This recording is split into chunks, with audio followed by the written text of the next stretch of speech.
Science has revolutionized our world, but behind its brilliance lies a darker side.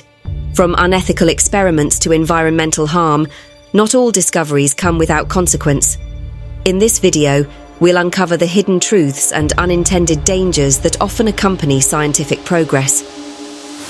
Stay tuned as we explore the shadows of science.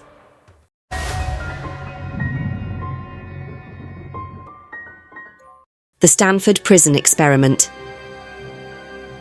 In August of 1971, Professor Philip Zimbardo launched a psychological experiment that would forever change the way we look at human nature.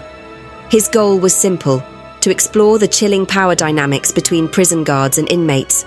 But what unfolded over the next 6 days would go far beyond his expectations. What began as a study of authority soon morphed into a nightmare, and what they discovered is terrifying: the capacity for cruelty that lies within us all.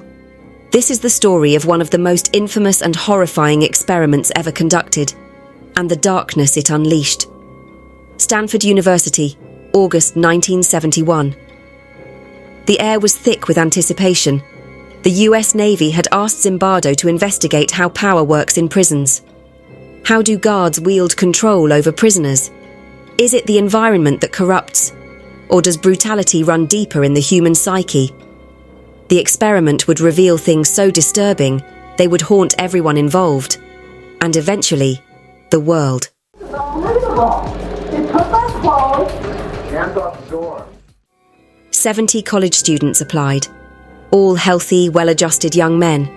No history of criminal behavior or psychological problems. But they didn't know what they were getting themselves into. The roles were assigned randomly, guards and prisoners. No one knew who would play which part. But from the moment they stepped into the mock prison, everything would change. 9 innocent young men were arrested in a dramatic fashion by real police officers. The prisoners were blindfolded, stripped of their dignity, and shoved into cramped, filthy cells. They had no idea they were stepping into a nightmare. The prison was set up in the basement of Stanford's Jordan Hall. It was no ordinary experiment. The cells were designed to be as claustrophobic and oppressive as possible. These were real conditions, consulted with former inmates and prison officials to make it as authentic as possible. And it worked. The guards, they were outfitted with real uniforms, nightsticks, whistles, everything they needed to command control. Many even wore mirrored sunglasses to avoid eye contact. For them, it was no longer just an experiment. It was real. The prisoners, on the other hand, were stripped of their identities.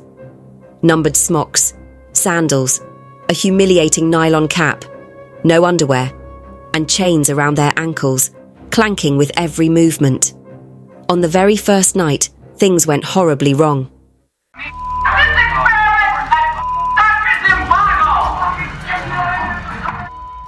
The guards, eager to assert their power, began to punish prisoners for the slightest infractions. A whistle in the night, a head count at 2:30 a.m., followed by forced push-ups. The prisoners rebelled, and in a split second, the atmosphere turned from controlled to chaos. The prisoners fought back, ripping off their numbers, barricading themselves inside their cells. But it only made things worse. The guards were ready for war. The guards fought back with fire extinguishers, pushing the prisoners out of their cells. They stripped them naked, dragged them into solitary confinement, and deprived them of sleep, food, and dignity. Power was the weapon, and the guards wielded it like monsters. To break the prisoners' will, the guards split them into 2 categories: the privileged and the punished. Those who obeyed the rules were rewarded: new clothes, extra food, a bed to sleep on. The others, they were starved, humiliated, forced to use buckets as toilets. The guards made sure the prisoners knew who had the power. By day 2, the psychological toll became unbearable. Doug Corpy, one of the prisoners, broke down completely, his emotions spiraling out of control, crying, raging, his mind unraveling before everyone's eyes. His distress was so severe, Zimbardo's team was forced to pull him from the experiment. But the damage was already done.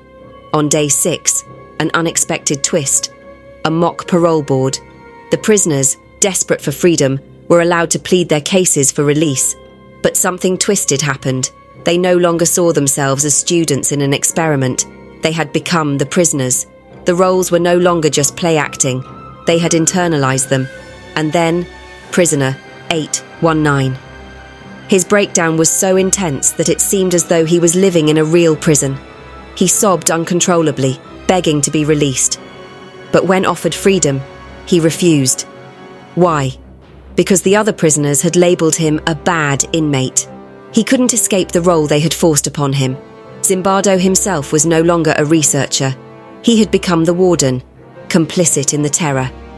It wasn't until a visiting PhD student, Christina Maslach, It evolved into a confrontation, the guards showing the prisoners who's boss, confronted him, horrified by what she saw, that Zimbardo began to question everything. It was too late. The damage was irreversible. The Stanford Prison Experiment was shut down after only 6 days, but the scars it left on the participants, both guards and prisoners, would last far longer. The experiment's findings remain controversial to this day, with some arguing it was nothing more than a staged demonstration. But one thing is certain. The darkness it revealed about human nature is terrifying. How far would you go? Would you become the oppressor, the victim, or would you resist? The Stanford Prison Experiment didn't just study prison life. It revealed something darker, a glimpse into the very soul of humanity, the Little Albert Experiment. In the early 1920s, one psychologist forever changed the way we understand human behaviour. His name? John B. Watson. A pioneer of the behavioural school of psychology, Watson's work would go on to influence generations of researchers, but one experiment in particular would become infamous for its disturbing implications. Watson's experiment is not one you'd forget easily. It was an exploration into how fear could be created, not born out of trauma, but deliberately instilled, shaped and conditioned.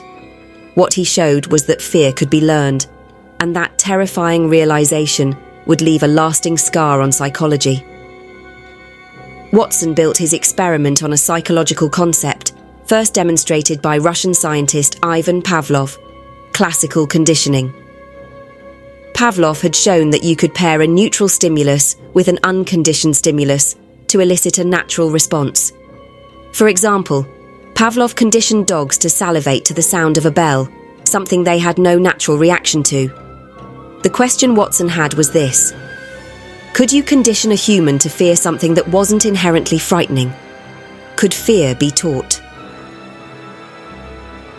Tukta, Little Albert. Albert was a 9-month-old infant, born to a nurse working at the Harriet Lane Home for Invalid Children, a place filled with sickly, hospitalized children.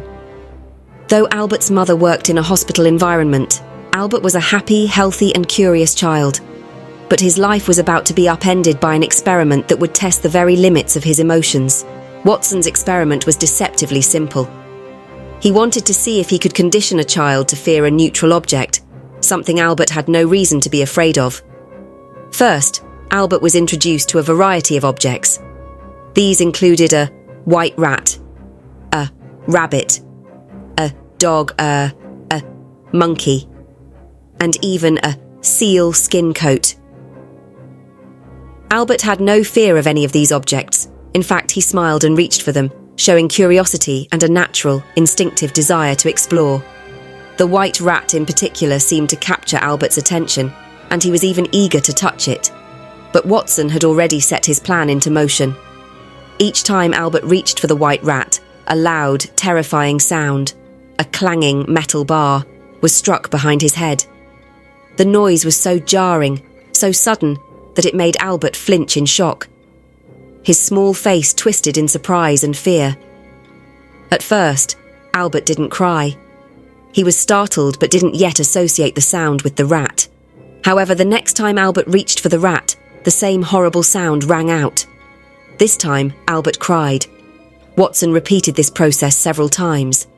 Every time Albert reached for the rat, the loud sound followed, and with each repetition, Albert's response became more intense. He began to cry the moment he saw the rat. The experiment had succeeded. Albert was now conditioned to fear the white rat, an object that previously brought him no distress. But Watson didn't stop there. He wanted to see how far this conditioning could go, how deep the fear could spread. Now Albert was introduced to new objects, things that didn't resemble the rat at all. A rabbit, a dogosaurus, and even a seal fur coat. To Watson's surprise, Albert reacted in the same way. He cried. He recoiled. His heart raced. His body tensed in fear. Albert's fear of the white rat had generalized. It wasn't just the rat that terrified him now. Anything that resembled it, anything with similar features, a furry texture, a certain shape, triggered the same response. Watson had shown that fear wasn't just specific to one object. It could spread, grow, and even become more irrational. And Watson wasn't done yet. He wanted to test how deeply the fear had taken root, so he took Albert into a new environment.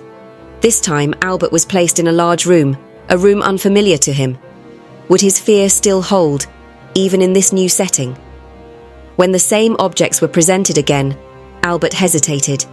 He didn't cry immediately, but once the terrifying sound was introduced again, there it was. The fear returned just as powerful as before. Watson had proved his point. Fear could be conditioned. It could be made to last. It could be perpetuated. A month later, Albert was brought back for a follow-up test. The same objects, the same loud noise. Albert's response hadn't changed. The terror was still there, deeply ingrained in his mind. Watson had effectively conditioned Albert to fear, and it had not faded. This study would go down in history as one of the most disturbing and controversial in the history of psychology. Little Albert, a healthy, curious child, had been forever changed. His fear of objects that once brought him joy would likely haunt him for the rest of his life. The Stanford Prison Experiment and the Little Albert Experiment serve as chilling reminders of the dark side of science, where the pursuit of knowledge can come at the cost of human dignity and well-being. In both cases, researchers pushed ethical boundaries, manipulating participants in ways that caused lasting psychological harm. These experiments highlight the potential dangers of unchecked scientific ambition, raising important questions about the responsibility researchers have to protect those they study from harm.